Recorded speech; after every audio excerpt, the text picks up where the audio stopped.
que vous donnez 10 000 euros ou 3 millions d'euros, 3%. 3%, c'est le montant de la taxe à payer pour faire enregistrer un don d'argent à ses enfants.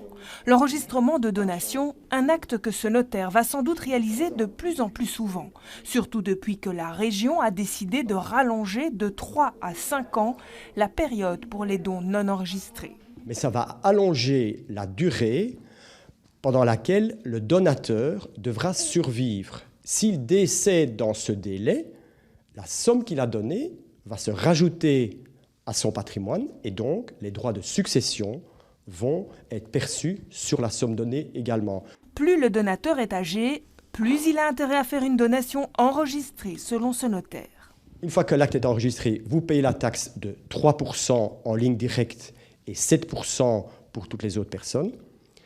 Et dans ce cas-là, c'est libératoire. Ça veut dire que si on décède, même dans les 3 ans ou par la suite dans les 5 ans, il ne faudra plus rapporter la somme dans l'actif successoral.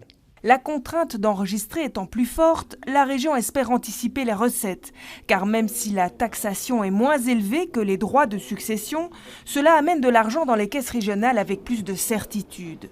La région wallonne, qui est passée de 3 à 5 ans en 2022, en a perçu les effets. Le passage de 3 à 5 ans n'est pas du tout anodin. On constate dans nos études que quelque part, c'est une période suffisamment longue pour qu'il y ait trop d'incertitudes et que du coup, ça entraîne une volonté d'enregistrer beaucoup plus de donations. Quant aux modalités pratiques d'entrée en vigueur de cette nouveauté, le ministre bruxellois des Finances n'a pas souhaité nous en dire plus avant la présentation officielle au Parlement.